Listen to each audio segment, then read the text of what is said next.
Welcome deer aspirant, welcome back to our channel. আজকে আমি আলোচনা করব, সবাই একটা প্রশ্ন করছে আমাকে, স্যার, যে ক্লার্কশিপ এবং মিসলেনিয়াসের আমরা মেন্সের ডেট কিন্তু পিএসসি অলরেডি তার ক্যালেন্ডার ঘোষণা করেছে, বাট সেই ডেট অনুযায়ী কি এক্সাম হবে না এক্সাম পিছিয়ে যাবে? এক নাম্বার প্রশ্ন।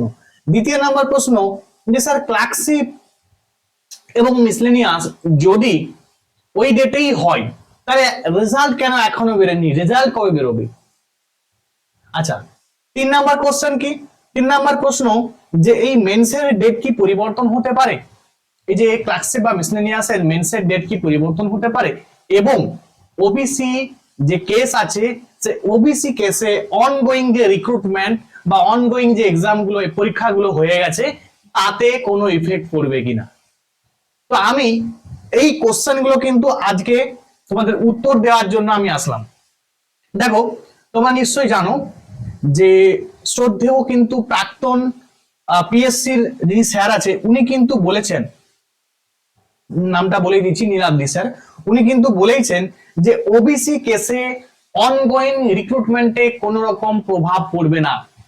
এবারে অনেকে বলছে, স্যার তাহলে রিসেন্টলি আবার একটা কেস হলো যে দেখা গেছে যে পিএসসি ওবিসি বি আলাদা করে একটা ক্যাটাগরি বার করিয়েছে, এবং যেখানে মানে কোন রকম যারা মানে 2000 যেটা তোমার ওবিসি কেসে যেটা পরবর্তীতে অ্যাড করা হয়েছে যে ওবিসি গুলোকে, সেগুলোকে বাদ না দিয়েই দেখা যাচ্ছে যে পিএসসি কিন্তু কাট অফ আবার কিন্তু বের করিয়েছে এবং ওই এক্সামটা রেজাল্ট কিন্তু বের করিয়েছে। তাহলে এর ফলে কিন্তু দেখা গেছে যে একজন আবার যে ঘুরিয়ে কোর্ট অফ কন্টেম্পের কিন্তু কেস করেছে, কোথায় না হাইকোর্টের মধ্যে। ঠিক আছে, তোমরা নিশ্চয়ই জানো যে কিছুদিন আগে তোমার একটা প্রবলেম সৃষ্টি হয়েছিল। দেখা গেছিল যে সমস্ত রিক্রুটমেন্টকে বন্ধ রেখেছে। তখন আমাদের যিনি চিফ সেক্রেটারি আছে, উনি কিন্তু হাইকোর্টে গিয়ে বলেছিলেন যে না, ওনাকে প্রশ্ন করা হয়েছিল যে আমরা কি, মানে হাইকোর্ট থেকে রাজশেখর মান্তা উনি কিন্তু প্রশ্ন করেছিলেন যে আমরা কি তোমাদেরকে কোন রকম রিক্রুটমেন্ট বন্ধ করতে বলেছি? তাহলে হাইকোর্ট থেকে কিন্তু কোন রকম ভাবে রিক্রুটমেন্ট বন্ধ করেনি। ঠিক আছে, এবং দেখা গেছিল যে চিফ সেক্রেটারি বলেছিল যে না, আমরা কিন্তু প্রসেস কিন্তু চালিয়ে যাব। ঠিক আছে, তো এর কিছুদিন পরেই দেখবে একটা রেজাল্ট বের করেছে। সেই রেজাল্টে কিন্তু দেখা গেছে যে যেগুলো মানে ওবিসি যে পরবর্তীতে যেগুলো ইনক্লুড হয়েছিল সেগুলোকে কিন্তু বাদ দেওয়া হয়নি, সেগুলোকে কিন্তু ইনক্লুড করেই কিন্তু তোমার রেজাল্ট কিন্তু বের করে দেওয়া হয়েছিল। এর পরেই কিন্তু দেখা গেছে যে কোর্ট অফ কন্টেম্প এই কেসটা কিন্তু হাইকোর্টের মধ্যে আবার হয়েছে। তাহলে একটা জটিলতা বিশাল দেখা দিচ্ছে। এবারে এই কন্ডিশনে তোমরা নিশ্চয়ই জানো, যদি ক্লার্কশিপ বা মিসলেনিয়াসের রেজাল্ট কোনো কারণে বেরিয়ে যায়, দেখো তোমরা নিশ্চয়ই জানো যে মিসলেনিয়াস এক্সাম কিন্তু খুব বেশি নেই। ঠিক আছে, আর মাত্র 1.5 মাস আছে। এবার যদি স্টুডেন্টরা নাই জানতে পারে যে পরীক্ষাটা কবে হবে, তাহলে মানে রেজাল্ট কবে দেবে, বা রেজাল্টটা যদি না বেরোয়, তাহলে তারা কি জানতে পারবে যে, মানে তারা কি করে বুঝতে পারবে যে পরীক্ষাটা ওই ডেটেই হবে? তোমরা নিশ্চয়ই জানো যে 18ই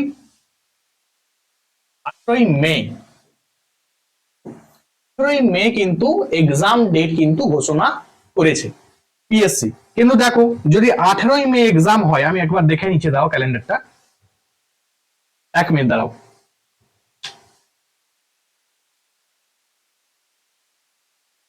মে কিন্তু পিএসসি ঘোষণা করেছে তার মিসলেনিয়াসের কি হবে না মেন্স হবে। দেখো, 18ই মে যদি মিসলেনিয়াসের মেন্স এক্সাম হয়, তা তোমরা বলো তো আর কতদিন আমার কাছে সময় আছে? আর মাত্র 1.5 মাস সময় আছে। এখনো কিন্তু পিএসসি কোন রকম রেজাল্ট বের করেনি। সুতরাং কি করে বোঝা যাবে যে 18ই মে এক্সাম হবে না হবে না? এই একটা কিন্তু প্রচুর সবার মধ্যে কোশ্চেন আসছে। কিন্তু কিছুদিন আগে মানে নীলাদ্রি স্যারই কিন্তু বলেছিলেন যে সমস্ত খাতা কিন্তু নাকি এখন পর্যন্ত চেক হয়নি, সুতরাং এক্সাম পিছলেও পিছোতে পারে, আবার নাও পিছাতে পারে। এটা কিন্তু বলে দিয়েছে যে 18ই মেও কিন্তু এক্সাম হতে পারে বা কিছুদিন পিছিয়ে যেতেও পারে, বাট কিন্তু একদম কিন্তু পার্টিকুলার তিনি বলেননি যে এক্সাম পিছবে।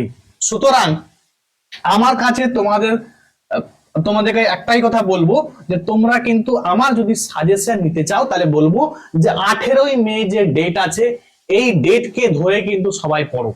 ঠিক আছে, কোন রকম আউটসাইডে কোন রকম কর্ণপাত করবে না। বারবার আমি আমার ব্যাচের স্টুডেন্টদেরকেও বলছি যে তোমরা ধরো যে 18ই মে আমার মিসলেনিয়াস এক্সাম হবে, আমাকে 18ই মে কিন্তু পরীক্ষা দিতে হবে, সুতরাং আমি বাইরে দেখবো না কে কি বলছে। আমার টার্গেট 18ই মে আমার মিসলেনিয়াস মেন্স হবে, আমি 18ই মে এক্সাম দেব। যদি দেখা যায় কোনো কারণে 10 দিন 20 দিন বা 1 মাস পিছিয়ে যায় পরীক্ষা, তাহলে সে দিনটা আমার কাছে বোনাস হিসাবে আমি টাইম পাবো। ঠিক আছে, তাহলে আমার প্রিপারেশনটা আরো আমি ভালো করতে পারবো। তো এটাই তোমাদের কাছে বলার ছিল 1 নাম্বার কথা।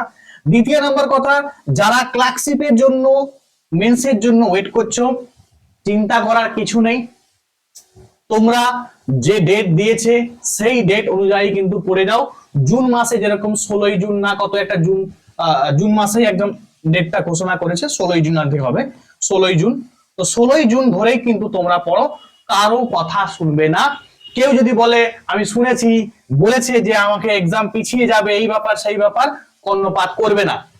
যদি মনে হয় যে স্যার আমি পাস করব মিসলেনিয়াসে, ক্লার্কশিপে, এই যে মেন্স দেব, এই মেন্সে আমি চাকরি পাবো, তারা কিন্তু প্রিপারেশন শুরু রাখো এবং প্রিপারেশন কোন রকম ভাবে হ্যাম্পার করবে না।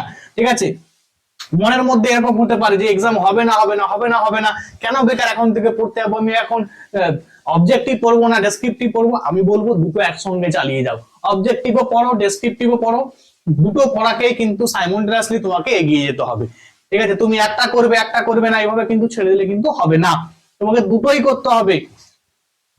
দরকার পড়লে অনেকে যারা এনটিপিসি গ্রুপ ডি এ সমস্ত এক্সাম দেবে, তারা সেটাতে একটু বেশি সময় দাও, মেন্সের জন্য কম সময় দাও, বাট কিন্তু প্রত্যেকদিন লেখালেখি করো। ঠিক আছে, আর যদি তোমরা আমার ব্যাচে অ্যাডমিশন নিতে চাও, তাহলে কিন্তু আমার ব্যাচে অ্যাডমিশন নিতে চাও পারো। আমি কিন্তু আমার ডেসক্রিপটিভ ব্যাচ আছে, ঠিক আছে, একদম মিনিমাম ফিজে আমি কিন্তু পড়াই। তোমরা কিন্তু এই নাম্বারে কন্ট্যাক্ট করতে পারো 7872141322। ঠিক আছে, তাহলে ডেট পরিবর্তনের কথা একদম কিন্তু মাথায় কর্ণপাত করবে না। আর বারবার বলে দিচ্ছি, ওবিসি কেসে কিন্তু অনগোয়িং রিক্রুটমেন্টে কোনো রকম প্রভাব পড়বে না। ঠিক আছে, এই জিনিসগুলো মাথায় রেখে প্রত্যেকে পড়ে যাও, প্রিপারেশন চালিয়ে যাও, কোনো দিকে কর্ণপাত করবে না। এক্সাম পিএসসি যে ক্যালেন্ডার ঘোষণা করেছে সেই ডেটেই কিন্তু নিতে পারে।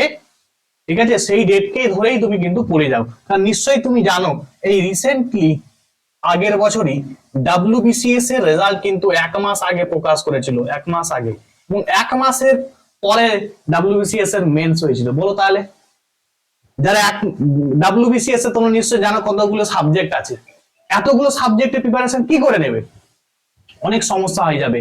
ঠিক আছে, এই জন্য তোমাদের বলবো মিসলেনিয়াস ক্লার্কশিপ যারা পড়ছো চুপচাপ পড়ে যাও। ঠিক আছে, কে কি বলছে, কে পড়া ছেড়ে দিয়েছে তার কথা ছেড়ে দাও। ঠিক আছে, তোমরা প্রিপারেশন সুন্দর করে নিয়ে যাও। ঠিক আছে, এটা বলার জন্য তোমাদের কাছে আসলাম। নিজের মনোবলকে বজায় রাখো, এমন নয় মন ভেঙে যাওয়ার কিছু নেই। দেখো সিস্টেমটাই এমন হয়ে গেছে, কিছু করার নেই। ঠিক আছে, আমাদেরকে সিস্টেমের সঙ্গে মানিয়ে নিতে হবে, ওয়েট করতে হবে, অপেক্ষা করতে হবে এই দিনটা, যে দিনটা তোমাকে এক্সামটা হবে। এক্সামটা হলেই যেন তুমি চাকরিটা পাও, এটা যেন মাথায় তোমার মধ্যে রাখতে হবে। ঠিক আছে, তো আজকে এটা বলার জন্য আসলাম। থ্যাংকস ফর ওয়াচিং, সবাই ভালো থাকবে, আজকে এখন পর্যন্ত।